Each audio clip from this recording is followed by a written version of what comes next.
Hey folks, welcome to Project Gamma. At Project Gamma, we have smart conversations with smart people across entrepreneurship, technology, and cybersecurity. My name is Warner Moore. I'm a technologist and security leader who help build multiple business-to-business software as a service companies who's passionate about modern cybersecurity practices. I'm also the founder of Gamma Force. At Gamma Force, we help tech and health tech companies with cybersecurity strategy by acting as their fractional cybersecurity organization. When I talk with tech and cybersecurity executives, a common discussion I have is that they're looking for a job or considering what's next at an inflection in a career. Universally, I recommend a couple things. One, curate a network and engage the community. That means an external network, not just in your company. And two, lean into the market and relationships, including with the right kind of recruiter. Today, we are with the right kind of recruiter. And Chad is one of the few people on the short list of folks who I recommend and will work with in that field. We're going to lean into the job market and technology executive career with Chad White. Chad White, after a career as a tech-centric recruiter, learned that many firms are transactional and de-emphasize people. Chad founded Rogue Talent 10 years ago, where he serves as an independent cybersecurity and technology talent agent working with people-centric organizations. Well, Chad, I'm super glad to have you here today with us. I'm all about working with experts. That's true in my teams. My team members, engineers, security want to work with the best. That's true in all areas of my life, personally and professionally. I think sometimes as hiring managers or candidates, people discount the value of how a recruiter can help. And the best recruiters can be incredibly valuable for both sides of the table. What are your thoughts on that, Chad? Well, first of all, Warner, thank you for having me. This is a special time as Rogue Talent just turned 10 earlier this year, and it's very humbling and it's a very proud moment for me and for my family. And also, I understand Gamma Force just turned 7, so congrats to you. Proud to be the first non-executive guest on this program. Hopefully, not the least riveting, so to speak. I'd Um, consider a founder an executive, but I appreciate it all the same. Glad to have you here, Chad. That's fair. Thank you very much.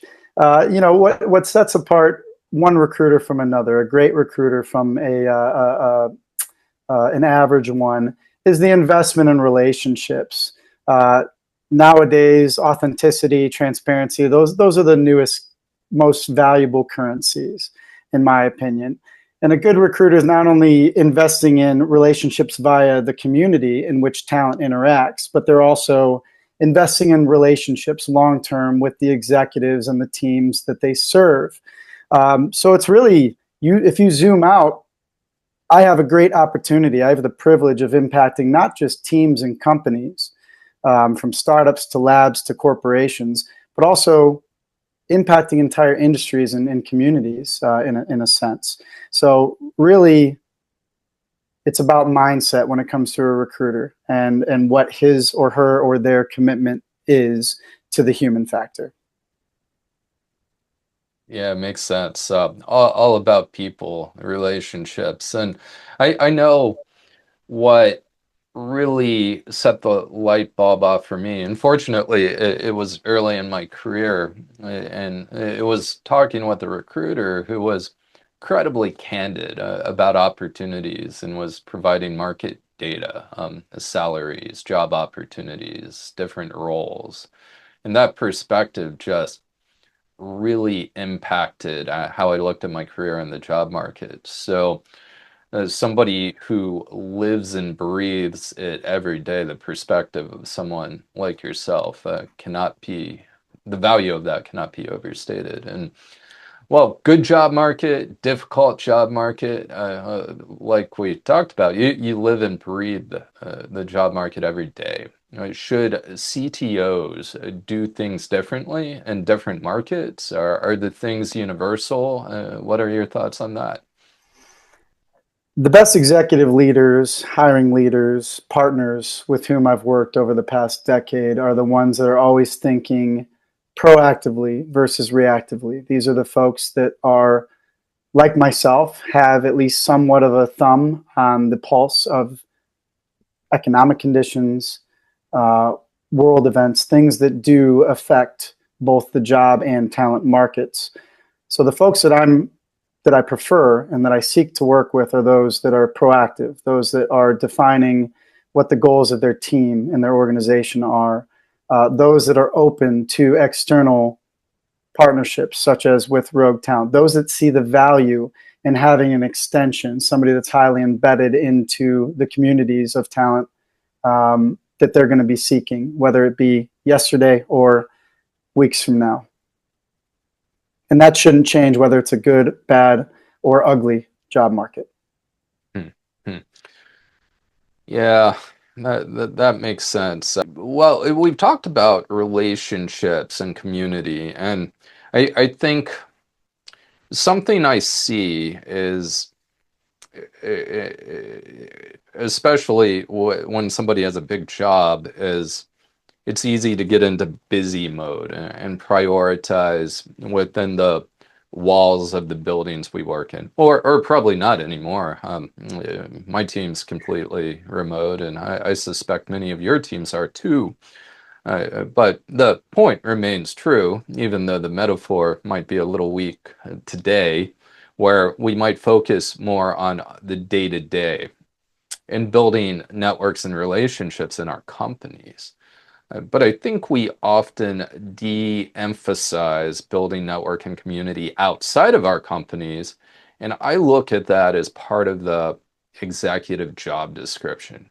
Not only for our own benefit, but we're building teams. And folks who think they can delegate building their team, I don't care how fancy your title is. If you think you can delegate building a team to just some staff level recruiter inside your company, I'd encourage you to strongly rethink that. In a growth company, I looked at that as 50 to 70% of my job, my time.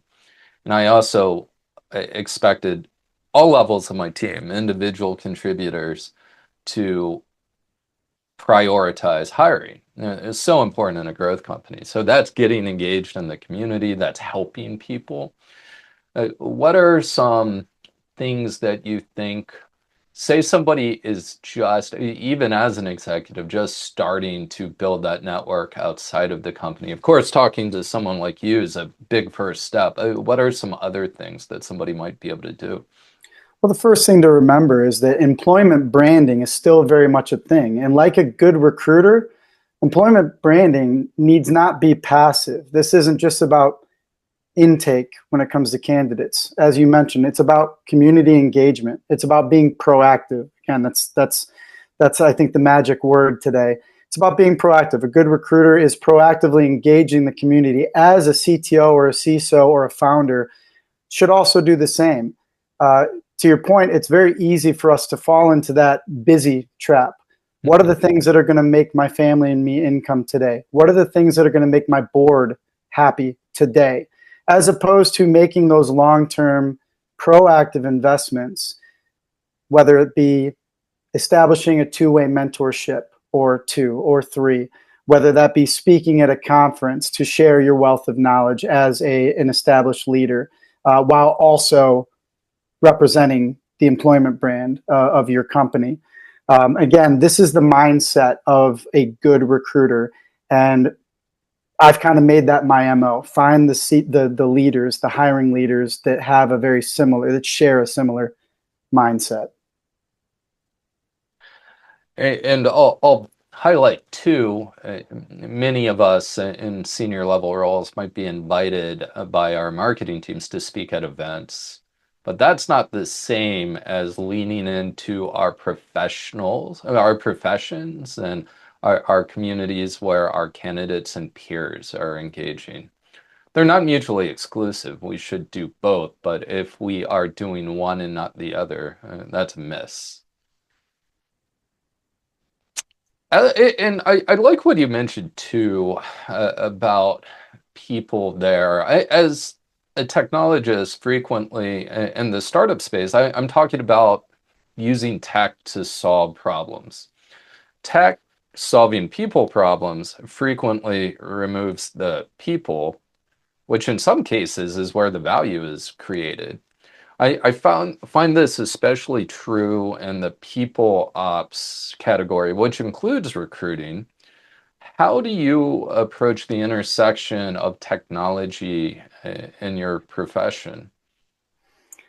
I lean into what kind of, if we're going way back, I lean into kind of what made me fail as a salesperson, Warner.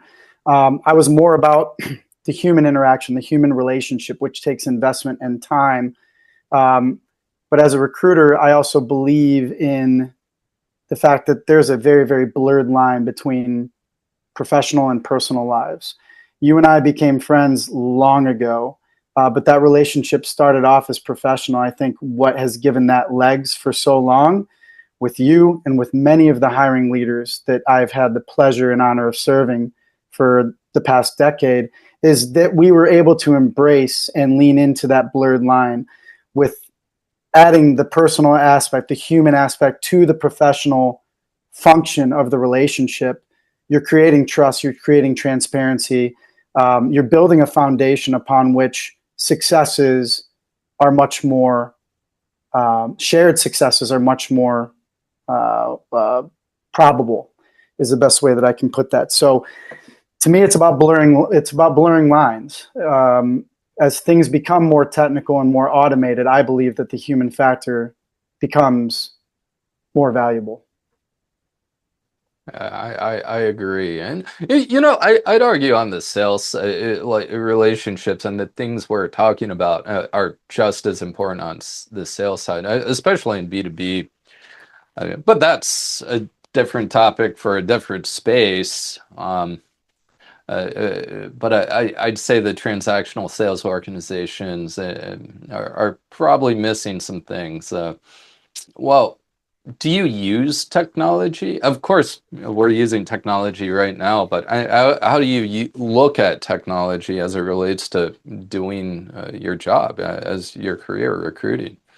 I've always leaned into keeping things as simple as possible. Why? Because it enables me to invest further in these human first relationships. It enables me to travel on my own dime to not sponsor conferences and events, but to volunteer at them, to volunteer my time as a free, putting on a free career clinic, for example. Um, if I'm tied up in all these technologies like applicant tracking systems or what we call ATS, if I'm tied up in those types of things, if I'm tied up worrying about things like automation and artificial intelligence, it's taking away from my ability to have as many touch points as possible within the community, whether that be in real life or whether that be on some of the platforms that I live on a daily basis: LinkedIn, Slack, Reddit, Discord, the places where the talent and the leaders that I serve, that's where they primarily interact, whether, like I said, conferences, events, or on a couple of these platforms that you and I are very lucky to have at our fingertips. But other than that, other than LinkedIn and a nice G Suite account, I keep things quite simple. That's also part of the reason why I've remained a one-man show for this long. You and I have had many conversations in the past about whether or not to scale Rogue Talent, but I've landed, at least for now, on the value of simplicity in this case. Yeah, I like that. It's I think all of us are inundated with automation and messages that are pretending to be authentic, and I don't have time for that. High a dollar sign name, high name variable. It's like it's a cliche for a reason, and it is all about relationships. And I think. Some things are universal, early career, later career. And just in some cases, they're non-negotiable. in the middle of early and late career, where if somebody's specialized in some areas, regardless of job market, opportunities are ample, right? I think buzzword compliance and the experience to back it up. There are times where it just comes down to doing the things, right? And there are a lot of anecdotes about finding jobs. And never have I encouraged someone to apply to a job posting as the first step.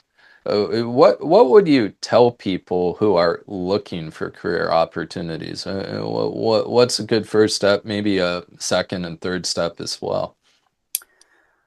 The first step for me is always internal. It's always personal. And what I mean by that is if a candidate gives me the honor of coming to me for my advice, the first thing I tell them is I ask them, have you reassessed and or redefined your goals? Have you determined recently what has meaning to you? What gives you purpose? And that can be anything from the title to the meat of a role to a company and its ethos to an industry itself.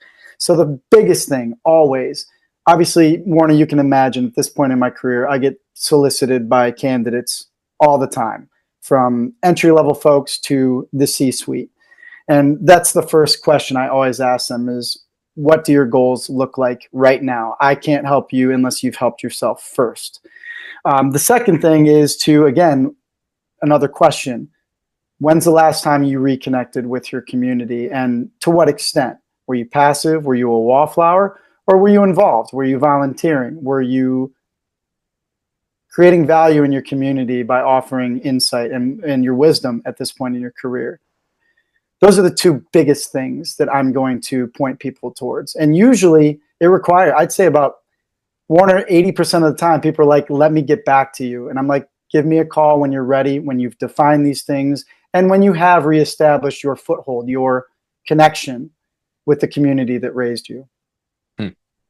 I love those thoughts on a few different perspectives, and I help folks all day long, right? I take calls with entry level people and people very late in their career and everyone in between.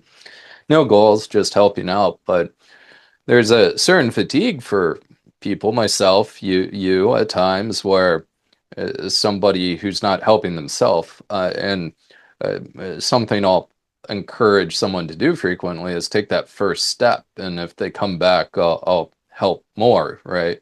So that first step in that case is, what do you want to achieve? And that reminds me of something I kept most of my career, and I didn't do this I didn't read it in a book or learn it from anyone. It just made sense to me, where not only I have a spreadsheet, I turned it into a template so I can share it, but it's essentially what roles I'm into, what things I want to do. And it even goes so far as to do it includes a financial model around from an employee, my perspective, where I'm analyzing the total cost or total, I look at it as cost now, but the total value of my compensation package, right? And that included things like, well, free meals I might get, or a cell phone that might get paid, or parking that might get paid. Because I think those things are important perks, but in the end, it's just dollars and part of my comp package. So I wanted to be able to engage in the market and have conversations based on reality and not feelings. So I before I founded Gamma Force, I had some bullets around entrepreneurial things and entrepreneurial opportunities as an employee within a company. But at a certain point, that became very high on the priority list. And we're sitting here now under different circumstances. So such great advice. And I hear people talk about that so rarely. And on the flip side, as an executive, a similar thing, a vision values exercise. Personally, Because as an executive, if you're joining a company and there's vision and value misalignment, you're not going to be effective in your role. So we talk a lot about vision and values in companies, as companies, but as an executive, it's just so important. The most effective executives I've worked with did that. It's so rare though, so rare. I can count them on one hand, and I'm not new to my career. So, and impactful perspective, Chad. Thank you. So, time to hire. I often say for a CTO, a CISO, it typically takes 3 to 6 months under the best conditions. Now I've been seeing over a year. I know you tell me it can be as quick as 3 months with the work you do. Can you share more about how individual contributors, folks less senior in their career, can often just take a gig and keep career alignment? As an executive, there are just simply less roles. There are less CTO roles in the United States than there are individual contributor roles. So to get a job quicker, we often have to widen the net, meaning maybe have something that's not a fit to that plan we created that we just talked about and settle, or be patient, take more time. What are your thoughts around time to hire and how folks can engage? Depends on the level of appetite for patience, which you and I have talked about in the past, I think ad nauseum over the past decade. But we're also talking about folks at this point in their career, most of whom have the privilege of prioritizing purpose over paycheck. But it all boils down to what is happening in their personal life that is driving the need for change. What is happening in their professional life that they are translating as writing on the wall to make a move or to move on. Because as you mentioned before, if somebody doesn't have purpose or if there isn't vision and value alignment, they're doing nobody any good service in that case. And not to correct you at all, but I have actually had executives get hired within 8 weeks, within 2 months. Nice. But that's in a perfect storm situation, right? That's where all the stars perfectly align, from the candidate to my representation of said candidate and the hiring company that I'm representing also. But yes, I've seen it draw out as much as a year, if not a year and a half. That's why it goes back to the importance of being proactive. Yes, it can be and is often common and necessary for one to widen their net, so to speak. But all that is an opportunity to conduct more meaningful networking, while also doing more internalizing, while doing more internal assessments as to, okay, these things aren't working out right now. These industries are kind of slow to hire or cautious to hire.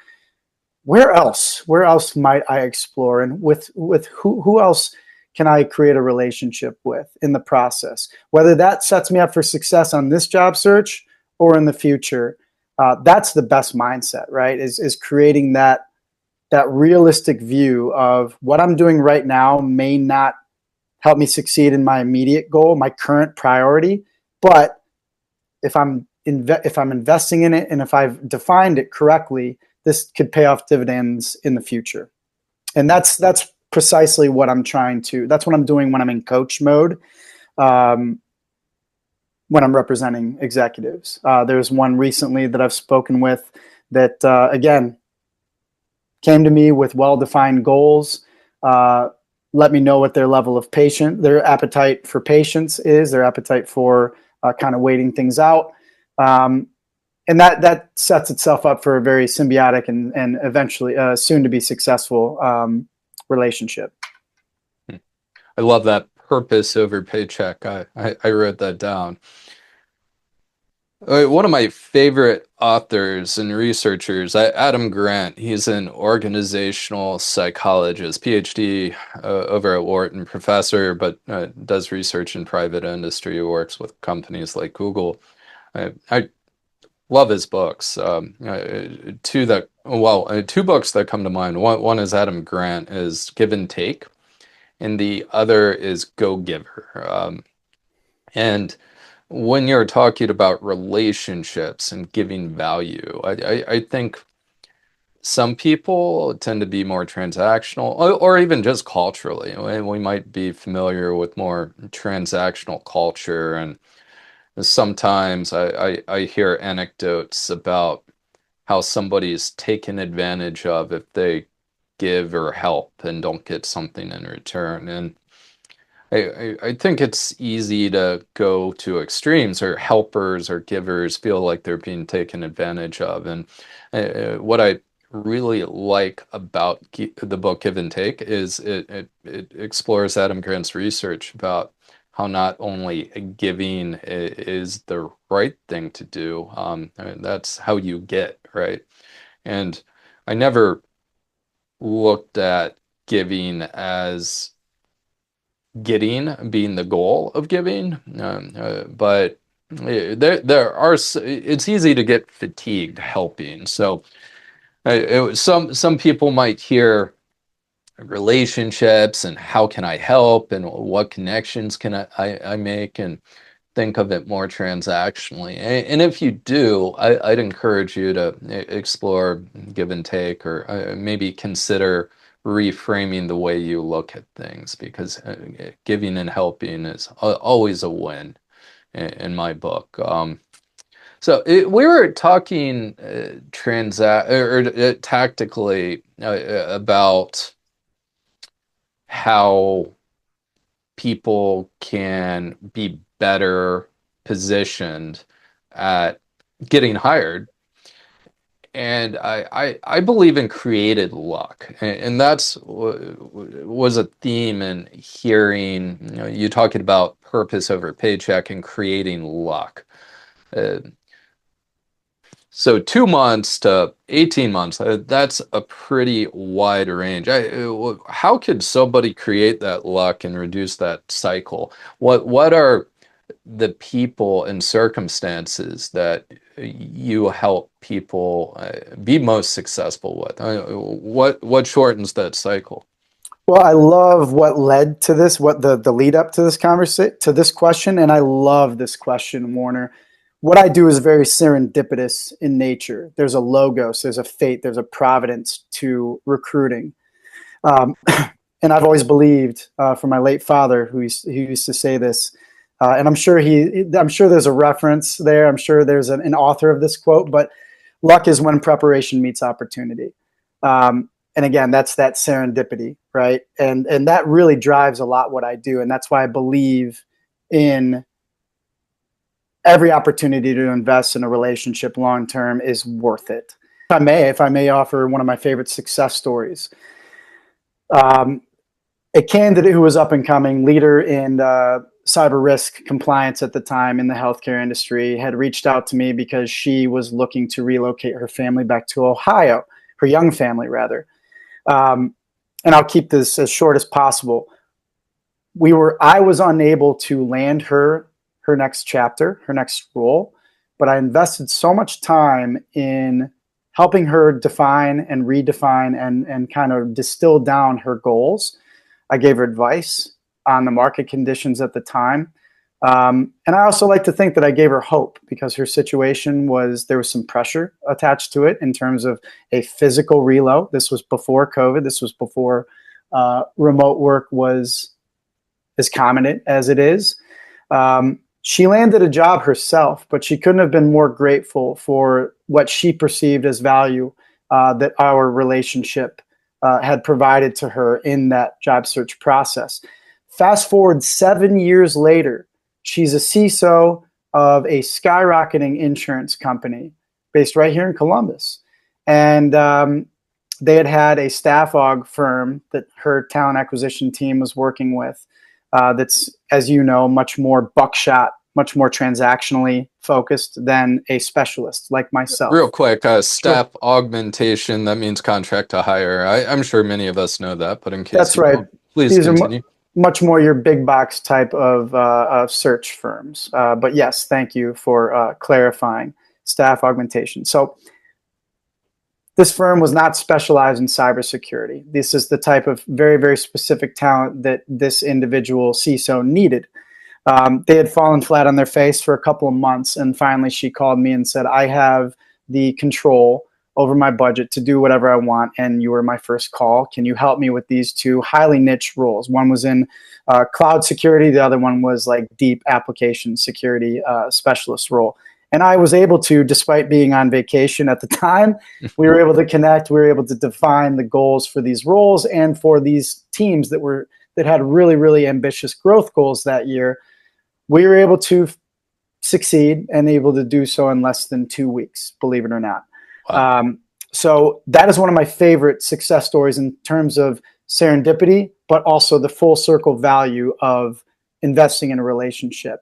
Even though I couldn't make a placement and therefore add to my income and my livelihood when she and I first connected several years prior, we were able to get some big wins together when it mattered even more for her in her role and at that point in that company's growth. So you could call that luck. I call it serendipity. I call it karma. But I call it, again, a testament to investing in long-term relationships and investing in community. I forget where I know this from. Maybe it's just something my brother likes to say, but either way, it's a pithy one-liner. Givers get. And that's that your story is a great illustration of that. What a great conversation. I'm just taking it in.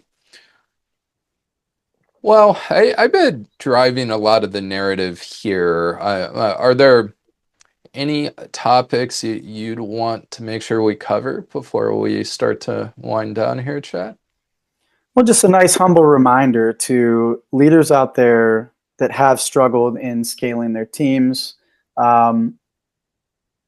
Just sort of a humble reminder of the added value and the low minimal risk and cost up front of partnering with a specialized, bespoke advisor, recruiter, partner, however you want to put it. These are the types of folks that are going to go to bat for you. They're going to represent your leadership style. They're going to represent the employment brand out there in the wild. These are folks that are already highly plugged in. And again, it costs hiring leaders nothing up front, except for maybe a little bit of time in terms of creating the relationship, in terms of kicking off a search. But other than that, I offer my clients the opportunity to diversify their talent pool, or their candidate pool rather, the opportunity to represent them in the wild, in the places where these high caliber talent interact. These are things, that internal recruiting teams and talent acquisition teams, that's not part of their functionality. But these are also things where, the larger staff augmentation, the larger staffing firms, they can't get into these nooks and crannies where cybersecurity and modern technology folks play. So I appreciate the opportunity and the forum here to kindly remind hiring leaders of today and tomorrow to keep that in mind, because having a specialized recruiter in your back pocket is it's certainly a secret weapon for the right leaders. And specialized is key. Most of the anecdotes that are common in professions regarding in our professional circles regarding the recruiting work, it's about subsets of the market and not deep experts in a particular area of expertise, right? Staff augmentation can be quite transactional, but it serves a need in the market. But staff augmentation isn't permanent placement, and certainly not a independent recruiter who's deep in a category or industry such as cybersecurity and technology. I laughed earlier when you talked about helping your CISO colleague recruit over a vacation. Like I was talking before about how I look at team building as a number one priority in a growth company. I've had conducted so many interviews over holidays and weekends, and I have this memory that sticks with me of talking to a candidate near the December holidays in my in-laws' basement, pacing back and forth. And I talked to a recruiter buddy not too long after that, and they do the same thing, right? It's part of the job description. Partly why I do that too is not to obligate people. It's making things easy for candidates. It's thinking about the candidate experience, right? I don't want to create arbitrary friction, especially in cases when we're trying to hire the best, right? The best have options in all job markets. So taking that call on a holiday isn't too unusual, but, well, unusual for those who want to create a good candidate experience and do the best work. But in other areas, somebody treating candidates more transactionally, they might look at it a little differently. It's such a two-way road. It's not just, the candidate experience it's about sharing, right? It's about making somebody comfortable by showing them that you are just as invested in this conversation, in this process, as they are. So much to the point where I'm currently in Mexico. So is my Wi-Fi good? I'm not right now, but I was when I worked with the CISO. This was last year. By sharing with a candidate that, look, I'm on vacation right now, but this is something I'm so committed to and I enjoy so sincerely that, first of all, my empathy is driving my desire to make this as comfortable and transparent and casual as possible, but also to be respectful of both of our time, whether I'm on vacation or we're during the holidays, the sacred holidays. It's sharing in that experience together, as opposed to one person being on one level and the other beneath. I think that's super, super important in any type of relationship, whether it's recruiter candidate or partner and client. I think that's super important. And it also goes to show I'm not a workaholic. Again, blurring the lines between personal and professional. I think any leader, if they're considering any vendor, any partnership, they should be looking for the folks that love this stuff, that truly, sincerely love this stuff, to the point where they're willing to do whatever they need to do at whatever time, if it's feasible, of course. Reminded me of a different time on the other side of the table where I was on the mountain skiing, and I managed to get a call in on the ski slope, which I normally try not do, but as interviewing for a CTO role. A couple weeks later, I was back in town, and we caught up, the CEO and I caught up over a happy hour. But just to your point, it is a two-way street, right? And that was probably a weekday on the ski slope. Well, Two-way cool. street indeed. Well, going back to the whole advice thing. Obviously, as any influencer is a single individual, right? We only have so much time as humans, right? So we need to be selective on that. We need to look for the folks, if folks are reaching out for advice or for help, how willing are they to invest in the process itself? I do the same thing as a career advisor, as a career coach, as a hiring advisor, whether it be with candidates or with potential clients. I do the same thing with them as my wife and I do as avid travelers like you and your wife and your family. As travelers, we get people to ask us for recommendations and advice all the time. And we kind of toss them some qualifier questions to see if, okay, is this worth, thoughtfully giving them some advice, some recommendations, or are they just entertaining themselves because they're excited to travel and end up not going to any of the things that we took the time to procure or to curate rather for them. So it's a two-way street, and you can usually tell, or at least I can, in doing this for so long, and you as an expert interviewer, you can usually tell within 30 to 60 seconds if somebody's in it to win it with you as a symbiotic relationship, if they're going to put the energy into it as well. So it's really fun to do. Sometimes it can be kind of disappointing Some people might show promise up front, and then they kind of, their heart's not in it the way that you thought it would be, genuinely. But it all boils down to the human condition, right? And how interesting we all are as people and professionals. I like that. As my brother likes to say, twice in one session, that's not typical. There's no one more important than you in the room, and there's no one less important. And we sometimes, as humans, weight people and circumstances. And I like how you talk about the two-way street.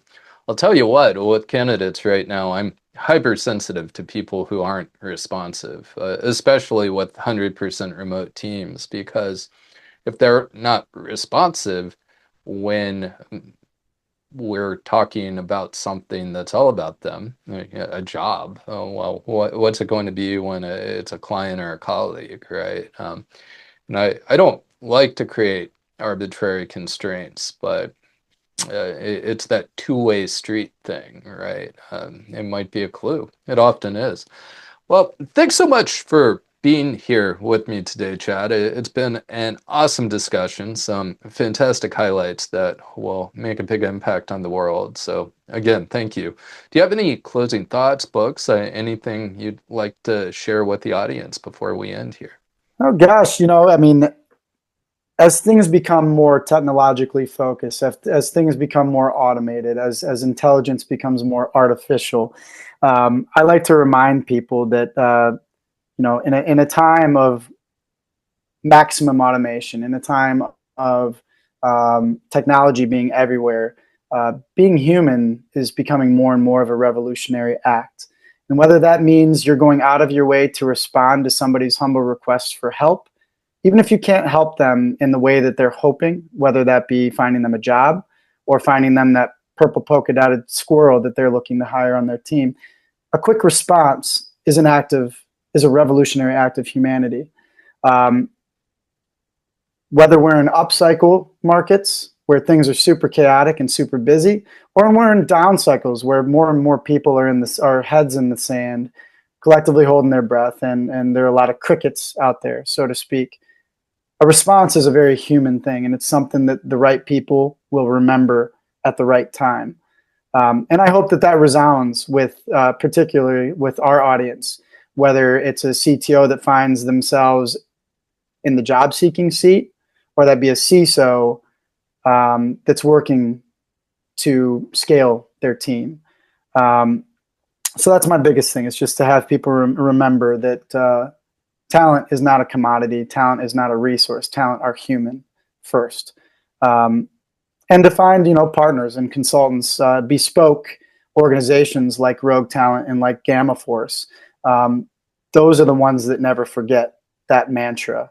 And if the value and the mission aligns, create that relationship. Human first, purpose over paycheck. If folks want to learn more, reach out to Chad. Rogue Talent's available at roguetalent.io.